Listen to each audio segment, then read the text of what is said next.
এখন শাক-পাচলিৰ দোকানেৰে আৰম্ভ কৰি এতিয়া 5-6খন গাড়ীৰ মালিক হোৱাৰ উপৰিও আন বহুকেইটা ব্যৱসায়িক প্ৰতিষ্ঠানৰ তেখেত মালিক বুলিয়ে ক'ব পাৰি। আমি দেখুৱাম সেই যুৱকজনৰ এক সংগ্ৰামৰ কাহিনী। আমি যুৱকজনৰ বৰ্তমান বাসগৃহত উপস্থিত আছোঁ আৰু আমি প্ৰথমতে তেওঁ গাড়ী মটৰবিলাক এইবিলাক দেখাই লৈছোঁ। তেওঁ যিবিলাক ব্যৱসায় বাণিজ্য আছে, তেওঁ য'ত আচলতে প্ৰথম দোকানখনেৰে তেখেতৰ জীৱন পৰিক্ৰমা আৰম্ভ কৰিছিলে বা ব্যৱসায়ীৰ লগত জড়িত হৈ পৰিছিলে, আমি সেই ঠাইলৈ পোনে পোনে যাবলৈ চেষ্টা কৰিছোঁ।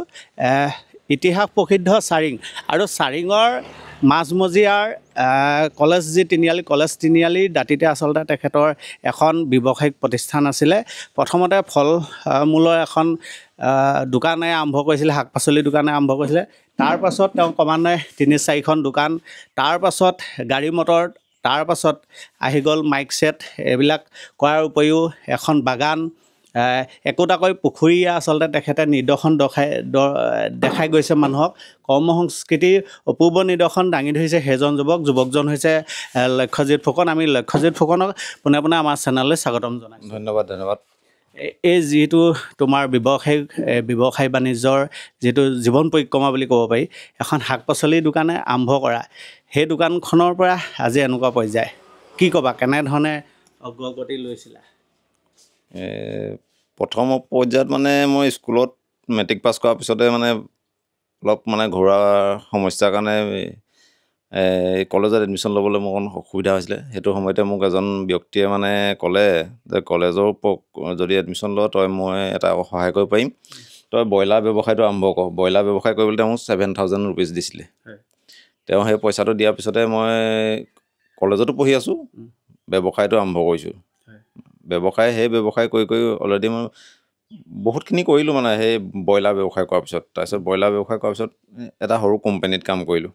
কোম্পানী মানে সৰু কোম্পানী আৰু সেইখিনি কৰাৰ পিছতে মোৰ অলপ টাৰ্ণিং পইণ্ট আহি গ'ল। মানে মই তেতিয়া সেই কোম্পানীটোৰ পৰা এনেকুৱা এটা পইচা পালোঁ, মানে যিটো পইচা মই ভবাতকৈ বহুত বেছি মানে পইচা পোৱাৰ পিছত মানে সেই পইচাখিনি পোৱাৰ পিছত মই চাকৰি ধান্দাটো তেতিয়া বাদ দিলোঁ। মানে মই তাৰপিছত মই গ্ৰেজুৱেশ্যন কমপ্লিট কৰাৰ পিছতো মানে মই চাকৰিলৈ সিমান হেৰি নকৰিলোঁ মানে। তাৰপিছত সেইটো কথাৰ পিছতে আৰু মানে লাহে লাহে ইটো সিটো ব্যৱসায় আৰম্ভ কৰিলোঁ। তাৰপিছত মোক আকৌ এজন খুৰাই মাজতে আকৌ সহায় কৰিলে যে মোক হেৰি কৰে, এইটো এই দোকানত মোৰ যিখন গ্ৰচাৰী দোকান আছিলে, তেওঁ মানে সেই গ্ৰচাৰী দোকানখন সদায় বস্তু নিয়ে মানে। তেওঁ তেতিয়া মোক ক'লে মোৰ ওচৰত পইচা কেইটামান আছে, তুমি পাৰিলে সহায় কৰা, মোক ৰাখি দিবা পইচাকেইটা, মোক অইন ইণ্টাৰেষ্ট দিব নালাগে মানে, হেৰি কৰিবলৈ ক'লে মানে বস্তুখিনি মোক মাহেকত মোক চলাই থাকিবা।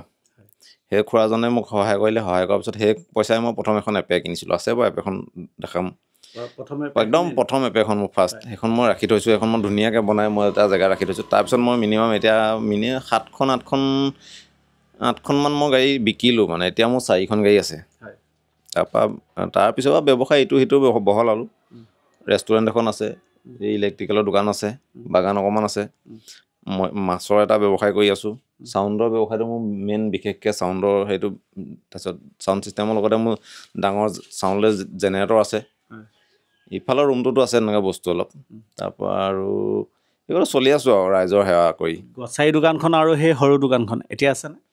গ্ৰচাৰী দোকানখনো আছে এতিয়া, মানে সময়ৰ অজুহাতত মানে প্ৰায় খোলা মানে খেলেং মেলেং হৈছে আৰু মানে সময় মানে মানুহ হ'লেও এটা দাদা আছে, দাদা সম্পূৰ্ণ ছাপোৰ্ট আছে, কিন্তু আমি দুটাই মানে অকণ চলাবলৈ অকণ অসুবিধা হয় মানে বহুত ক্ষেত্ৰত মানে। আমাৰ এইটো প্ৰশ্ন আছে আচলতে, 4-5খন গাড়ী, 6-7টাকৈ ব্যৱসায়, এইবিলাক চলাবলৈ যাওঁতে তোমালোকৰ কৈ গৈছা দুজন ব্যক্তিৰ মাজত এইবিলাক সকলোবিলাক সম্ভৱ হৈ নুঠে। কিমানটা পৰিয়াল তোমাৰ ব্যৱসায় আছে এতিয়া? মানে কি ক'ম, মানে পৰিয়াল প্ৰতি মুহূৰ্ততে আমাক লাগেই। মানে প্ৰতি মুহূৰ্ততে মানুহ নহ'লে আমি কাম কৰিব নোৱাৰোঁ। আমাৰ যিখিনি ব্যৱসায়, সেইখিনি ব্যৱসায়ত আমি প্ৰতি মুহূৰ্ততে আমি অকলে একো কৰিব নোৱাৰোঁ মানে, মানুহ লাগিবই। মোৰ লগত এতিয়া মিনিমাম 12টা ল'ৰা আছে। বৰ্তমান আজি বেলেগ জেগাত কামৰ কাৰণে গৈছে, মই যোৱা নাই, মোৰ বিশেষ কাম এটা থকাৰ কাৰণে। এই 12টা পৰিয়াল চলাই থকাৰ নিচিনাই হৈছে আৰু মানে তেওঁলোকৰ লগতে বহুতখিনি শিকি আঁতৰিও গৈছে, আঁতৰি গৈ নিজাকৈ ব্যৱসায় আৰম্ভ কৰিছে, তেনেকুৱা মানে। তেতিয়াৰ সেই ক্ষুদ্ৰ শাক পাচলিৰ দোকানৰ সময়ত কোৱা মানুহৰ কথা বা আৰু এতিয়া কোৱা, কেনেকুৱা ধৰণৰ কথাৰ সন্মুখীন হৈছে বা কেনেকুৱা ধৰণৰ প্ৰশ্নবানৰ সন্মুখীন হৈছে? মানে সেইটো মানে কি আৰু মানে পজিটিভকৈ মই যদি তেতিয়া মোক যদি যিসকলে পজিটিভকৈ কৈছিলে মই এটা পজিটিভকৈ লৈছিলোঁ মানে যিসকলে নিগেটিভকৈ কৈছিলে মই নিগেটিভখিনি পজিটিভকৈ ভাবিলোঁ আৰু দেউতা মা মানে আমাৰ যিখন মোৰ পৰিয়াল সকলোৱে যিটো ছাপৰ্ট আছিলে সেইবোৰ নিগেটিভখিনি মানে মই নিগেটিভ বুলি ভবা নাছিলোঁ মানে এতিয়াও মোৰ কৰিবলৈ বহুত বাকী আছে একো মোৰ এতিয়া একো মানে সংগ্ৰামহে কৰি আছোঁ মানে ৰাইজৰ সেৱা কৰিছোঁ ৰাইজৰ লগত মিলি থাকিব পৰাকৈ চলি আছোঁ মুঠতে সেয়াই জীৱনত আগবাঢ়িবলৈ হ'লে পজিটিভ হ'ব লাগিব তুমি সেইটো ক'ব বিচাৰিছা হয় হয় জীৱনত আগবাঢ়িব হ'লে তুমি বেলেগৰ কথাত যদি তুমি মাইণ্ড কৰি বহি থাকা তোমাৰ একো নহ'ব সদায় তুমি যিয়ে নহওক সদায় পজিটিভ হৈ আগবাঢ়িব লাগিব আমি দেখা পাইছোঁ তোমাৰ যিটো মা চাউণ্ড ছেট আমি দেখাইছোঁ মা যিটো চাউণ্ড ছেট সেই চাউণ্ড ছেটটো এতিয়া বৰ্তমান জনপ্ৰিয় এক চাউণ্ড ছেট অসমৰ বিভিন্ন প্ৰান্তত নিশ্চয় গৈছা কেনেকুৱা ধৰণৰ ব্যৱসায় মা চাউণ্ড ছেটৰ ব্যৱসায় কেনেকুৱা ধৰণৰ বৰ্তমান মানে অসমত প্ৰায়খিনি মানুহে যথেষ্টখিনি মোক চিনি পায় মানে মা চাউণ্ড ছিষ্টেমৰ মালিক বা মা চাউণ্ড ছিষ্টেম মোক মালিক বুলি নহয় মানে চাউণ্ড ছিষ্টেমটো মা চাউণ্ড বুলি ক'লে চিনি পায় যথেষ্টখিনি মানুহে যথেষ্টখিনি মানুহৰ মৰম আছে যথেষ্টখিনি মানুহৰ মানে আশীৰ্বাদ আছে তাৰপিছতে এইখিনি সম্ভৱ আশীৰ্বাদ নহ'লে মানে ব্যৱসায় কৰাটো সম্ভৱ নহয় হয় তোমাৰ ঘৰলৈ আমি আগবাঢ়িব বিচাৰিছোঁ যিহেতু ঘৰতে গোটেই ব্যৱসায়টো তোমাৰ দেখাব বিচাৰিছোঁ আচলতে তুমি এক উদাহৰণ বুলি ক'ব লাগিব যুৱ প্ৰজন্মৰ এক উদাহৰণ কাৰণ ইমান এখন কম দোকানৰ পৰা গৈ পেলাই এতিয়া এনেকুৱা এটা ব্যৱসায় বা এনেকৈ ধৰণে প্ৰতিষ্ঠিত এজন ব্যৱসায়ীলৈ পৰিৱৰ্তন বা ৰূপান্তৰিত হৈ গৈ আছা এটা নিশ্চয় ষ্ট্ৰাগল আছে ষ্ট্ৰাগলটো কৰিবলৈ যাওঁতে বহুত কষ্ট হৈছে কষ্ট কেনেকুৱা ধৰণৰ কষ্টটো যথেষ্টখিনি কৰিলোঁ এতিয়ালৈ অলপ কষ্ট কমিছে আৰু ধৰক মানে এতিয়া যিমানখিনি আগতে যিমানখিনি কৰিলোঁ নাই এতিয়া বহুতখিনি কমিছে এতিয়া মানে মানুহখিনিক অলপ চকু দি থাকিলেই যথেষ্টখিনি আৰু নিজে অলপ আৰু কষ্টটো কৰিয়ে থাকিব লাগিব ব্যৱসায়টো এৰি দিব নোৱাৰি মানে যিকোনো ব্যৱসায় এটা শেষ নাই মানে ব্যৱসায় শেষ নাই কেতিয়াও ব্যৱসায় কৰাখিনি মানে কৰিয়ে থাকিব লাগিব সদায় পজিটিভ হৈ আগবাঢ়ি গৈ থাকিবলৈ সদায় কৰিয়ে থাকিব লাগিব সেই দোকানখনৰ সময়ত ঘৰ দুৱাৰ বনাইছিলা নে তাৰ পাছত ঘৰ দুৱাৰ বনাইছিলা নাই মই যেতিয়া ঘৰ বনাইছিলোঁ মই সেই সৰু কোম্পানী এটাত কাম কৰিছোঁ বুলি কৈছোঁ নাই তেতিয়া মই ঘৰ বনাইছিলোঁ সেই সৰু কোম্পানীত কাম কৰি মই ঘৰ বনাইছিলোঁ তেতিয়া মই এতিয়া চাকৰিও মানে পাইছিলোঁ যদিও মই চাকৰিত জইন নকৰিলোঁ গ্ৰাম সেৱকৰ চাকৰি মই পাইছিলোঁ মানে মই মানে জোখতকৈ বহুত বেছি পইচা পাইছিলোঁ কোম্পানীটোত সেইটো কাৰণে মানে সেই সৰু পইচা মানে দৰমহাটোলৈ মই মন নকৰিলোঁ মানে চাকৰিত যাবলৈ এপেখন ক'ত আছে আমি সেই এপেখনৰ ওচৰলৈ যাব বিচাৰিছোঁ আচলতে নিশ্চয় এপেখন হয় ৰাখি থৈছোঁ ধুনীয়াকৈ এইখন বহুত মৰমৰ গাড়ী সেইকাৰণে ৰাখিয়ে থৈছোঁ বনাই মেলি অলপ হেৰি কৰি পেলাই লক্ষ্যই আচলতে ব্যৱসায় যেতিয়া গাড়ী ব্যৱসায় আৰম্ভ কৰিছিলে এখন এপে প্ৰথমতে লৈছিলে আৰু এপেখন আমি দেখাবলৈ আগবাঢ়ি আহিছোঁ আচলতে এইখন এপে চ' এই এপেখনৰ পৰাই এতিয়া গৈ তেওঁ বহুতকেইখন গাড়ী বিকিলোঁ ইতিমধ্যে আৰু বহুতকেইখন গাড়ী এতিয়া বৰ্তমান আছেও এপেখন মানে ৰাখিয়ে থৈ দিব নেকি ৰাখি থ'ম এখন নিবিকো মানে ওপৰৰ বডিখিনি অলপ বেয়া হৈছে মই বনাবলৈ দি থৈছোঁ বাকী ইঞ্জিন কমপ্লিট বনাই থৈছোঁ মানে ধুনীয়াকৈ এতিয়া তুমি চলাবলৈ হ'লে চলাই যাব পাৰিবা য'ত যাম বুলি যাব পাৰিবা মানে ধুনীয়া একদম টিপটপ কণ্ডিশ্যনত কৰি ৰাখিছোঁ আৰু কি কি ব্যৱসায় আছে তোমাৰ আৰু আছে বাগান আছে বাগানত এতিয়া কালি পাত ছিঙা হৈ গ'ল আজি পাত ছিঙা হৈ গ'ল আজি হেৰি হোৱা নাই বা আজি চব ঠিকে আছে আমি অকণমান লক্ষ্য বাগানৰ খেতি পথাৰ তুমি নিজে কৰা ট্ৰেক্টৰ দেখিছোঁ খেতি নিজে কৰিছোঁ কিবা কিবি এইপিনে হেৰি কৰি থৈছোঁ বাম খেতিও কৰিছোঁ যিকণ সময় আজৰি পাওঁ সেইকণ সময়ত কিবা এটা কৰি থাকোঁ আৰু মানে বাম খেতি এইটো প্ৰশ্নটো আচলতে সুধিবলগীয়া প্ৰশ্ন সময়টো কেনেকৈ লোৱা ইমানবিলাক ব্যৱসায় বাণিজ্য সময়টো মানে নিজৰ মনৰ ওপৰত কথা সময়টো মই এতিয়া ৰাতিপুৱা 4-5টা বজাত সদায় ঘৰ সোমাওঁ 4-5টা বজাত ঘৰ সোমায়ো মানে সেইটো সময়ত মানে শুবলৈ মন নাযায় কাৰণ সেইটো সময়ত মোৰ ঘৰত সৰু ল'ৰা ছোৱালী আছে সেইটো সময়ত ল'ৰা ছোৱালীখিনি স্কুল যাব টাইম আৰু তাতে ওলোৱা মেলা সেইটো সময়ত এটা পৰিৱেশটো মানে অকণমান হেৰি হৈ থাকেতো সেইটো সময়ত শুব নোৱাৰি সেইটো সময়ত মই লাহেকৈ মানে কামৰ পৰা আহি খেতিত লাগোঁ খেতিত 2-4টা মানে হেৰি কৰোঁ তাৰপৰা তাৰ স্কুল যোৱাৰ পিছত 9টা বজাৰ পৰা এঘণ্টামান শুওঁ কেতিয়াবা শুবলৈ নাপাওঁ মেক্সিমাম টাইম মই শুব নাপাওঁ আৰু এইখন বাগানখন লক্ষ্য বাগানখন এইখন কিমান বিঘা আছে বাগান ইয়াত এবিঘা আছে আৰু ইফালে আছে 4 বিঘামান যাব নোৱাৰি সেইফালে অকণমান হাবিটো বেছি আছে আৰু বেলেগ কিবা আছে তাতে ফিচাৰী মোৰ বেক চাইডে আছিলে সেইখিনি চাবলৈ অকণমান দিগদাৰ হ'ব যাবলৈ মাইক ছেটৰ লগত যাওঁতে নিশ্চয় টোপনি ক্ষতি হয়। টোপনি ক্ষতি হোৱাৰ পাছত আকৌ দিনটো তোমাৰ পৰিয়াল থাকে, তোমাৰ বেলেগ ব্যৱসায় থাকে। আচৰিত নহয় ন অকণমান?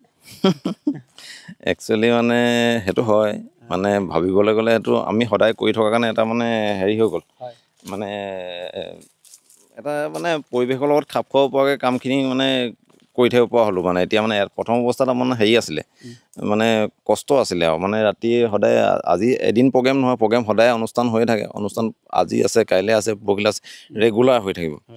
যেতিয়া ৰেগুলাৰ অনুষ্ঠান কিছুমান হৈ থাকে নাই, তেতিয়া আমাৰ মানে এটা জোচ ভগৱানে দিয়ে, মানে সেইটো সঁচা কথা ক'ব গ'লে।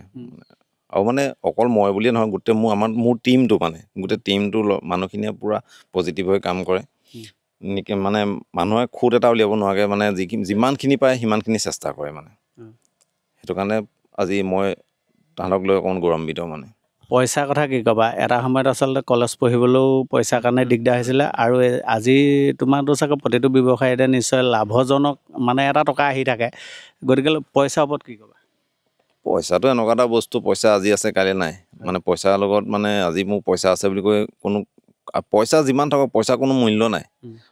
আছে নাই, মানে এনেকুৱা মানে পইচা আজি সদায় ঘটি আছোঁ, কিন্তু সদায় ঘটি থাকিলে মোক যদি তুমি কাইলৈ টকা 1000 বিচাৰিব পৰা, মই নাই বুলি ক'ব লাগিব। মানে কেলৈ মোৰ ওচৰত নাথাকিবও পাৰে সেইটো মুহূৰ্তত। পইচাটো বস্তু তেনেকুৱা মানে, পইচা আজি আছে, কাইলৈ তুমি কিবা কাম কৰিলা, পইচা শেষ। আকৌ পৰহিলৈ আকৌ ঘটিলা, সেইদিনা থাকিব, নেক্সট দিনা আকৌ শেষ হৈ যায়, তেনেকুৱা কথা। বহুতে ব্যৱসায়ৰ কাৰণে মোৰ বিচাৰি নাপায়, আচলতে মোৰ বুলিয়ে কৈছোঁ। তেনেস্থলত তুমি মানে বহুকেইটা ব্যৱসায় আচলতে তেওঁলোকক পথ দেখাই দিছা। যিসকলে এটা ব্যৱসায় কৰিবলৈ ইচ্ছা কৰি থাকে বা একো মূৰ নাপায়, সেইসকলক তুমি কি ক'বা? আচলতে কি, এই ব্যৱসায় বস্তুটো এনেকুৱা নহয় যে আজি ব্যৱসায়টো কৰিলে তুমি কাইলৈৰ পৰা তুমি ছাকচেছ হ'বা। এইটো একদম মানে ব্যৱসায় মানে কৰিবলৈ ধৈৰ্যটো লাগিবই। যিকোনো ব্যৱসায়ত ধৈৰ্য লাগিবই। ধৈৰ্য নহ'লে কোনো ব্যৱসায় তুমি চলাব নোৱাৰা। প্ৰথম কথা হ'ল, ব্যৱসায় যিকোনো এটা ব্যৱসায় আৰম্ভ কৰিলে তুমি ধৈৰ্য অলপ দিন চাব লাগিব, কি হৈছে কণ্ডিশ্যনটো, মানে ক'ত কি হৈ আছে, প্ৰব্লেম কি হৈছে, কিহৰ কাৰণে নাই চলা। আৰু মানে তুমি আৰু এটা মেইন হেৰি আছে, মানে কি মানুহৰ লগত মানে মিলা প্ৰীতি। আজি মই যিকোনো ব্যৱসায় এটা কৰিলোঁ, মোৰ এখন সমাজ আহি গ'ল মোৰ লগত, সেই সমাজখনে মোক মানে ছাপৰ্ট দিব, পজিটিভতে ছাপৰ্ট দিব। মই যদি নিগেটিভ কিছুমান কাম কৰোঁ, মোক আকৌ ছাপৰ্ট নিদিয়ে। পজিটিভ কাম যদি মই কৰোঁ, তেতিয়া মোৰ যিখিনি মানুহে মোক ভাল পাই আছে, সেইখিনিয়ে মোক আকৌ এটা যদি মই বেলেগ এটা ব্যৱসায় কৰোঁ, তেতিয়া তাতো মোক ছাপৰ্ট কৰিব, তেওঁলোকে আহিবই। মানে সমাজখন লাগিবই। ফাৰ্ষ্ট তুমি ব্যৱসায় এটা কৰাৰ আগত তুমি সমাজখন বনাই লোৱা। সমাজখন বনাই লোৱাৰ পিছত তুমি ব্যৱসায় ঢেৰ কৰিব পাৰিবা। যি ব্যৱসায় নকৰা তুমি বৰ্তমান সময়ত আমাৰ ল'ৰাবোৰ এনেই থাকে, সঁচাকৈ এনেই থাকে। মানে কথাটো কি, বিভিন্ন কাম কৰিব পাৰে, এইটো ঢেৰ কাম আছে। আজিৰ তাৰিখত তুমি 100 টকাত 70 টকা 80 টকা 1 কেজি পাচলি দাম, কেলৈ পাচলি কৰিব নোৱাৰে নি ঘৰত? পাচলি বেছিকৈ কৰিব নালাগে, এটা মোটা কমকৈ হ'লেও পাচলি অলপ কৰিব লাগে ন।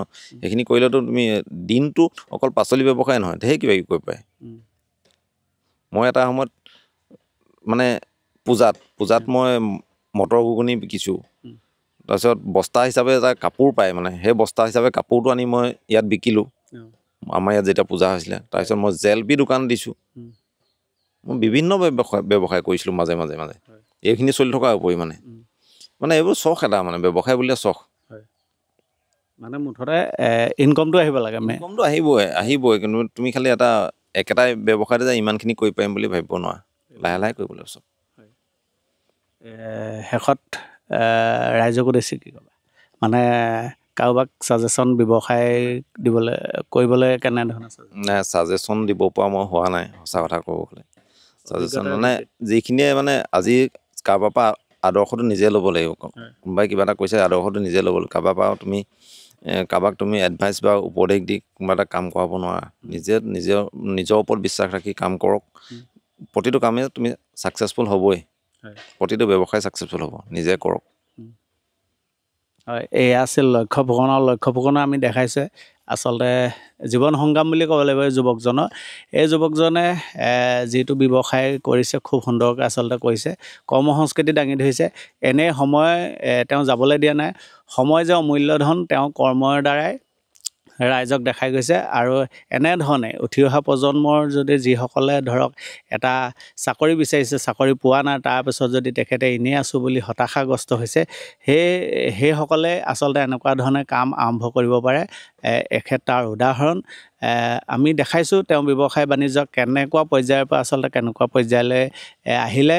এটা সময়ত পঢ়িবলৈও তেওঁ নিজ মুখে কৈ গৈছে যে এটা সময়ত পঢ়িবলৈও আচলতে এটা টকাৰ প্ৰয়োজন হৈছিলে, সেই টকাটো তেওঁৰ ওচৰত নাছিল আৰু আজি তেখেতৰ ইমানকেইটা ব্যৱসায় কৰিব পৰা সেই যিটো সম্বল, সেই সম্বলটো তেখেতে নিজে গোটাই লৈছে।